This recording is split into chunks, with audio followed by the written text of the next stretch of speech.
என்றைக்குமே அதிமுக ஆட்சியில் இருந்தாலும் இல்லை என்றாலும் நம்மை தான் குறிவைத்துக் கொண்டு எப்படியாவது இந்த அதிமுகவை அழிக்க வேண்டும் என்று கங்கணம் கட்டி கொண்டு இருந்து கொண்டிருக்கிறார்கள் தமிழகத்திலே.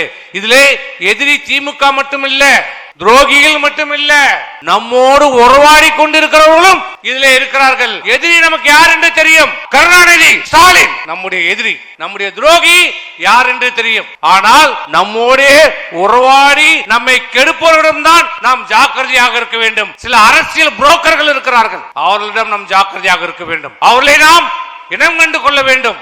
அப்படி இனம் கொண்ட காரணத்தால் தான் பல்வேறு சூழ்ச்சிகள், பல்வேறு சதி திட்டங்களை தீட்டினாலும் அதிகார பலம், ஆட்சி பலம், பண பலம் இத்தனையும் மீறி இத்தனையும் முறியடித்து இந்த ஆட்சியை, இந்த கட்சியை இன்றைக்கு நிலைநிறுத்தி அனைத்து இந்திய அண்ணா திராவிட முன்னேற்ற எவனாலும் எந்த கொம்பனாலும் ஆட்டவோ அசைக்கவோ முடியாது என்ற நிலைக்கு இன்னைக்கு நம்முடைய எடப்பாடியார் இன்னைக்கு கொண்டு வந்திருக்கிறார்.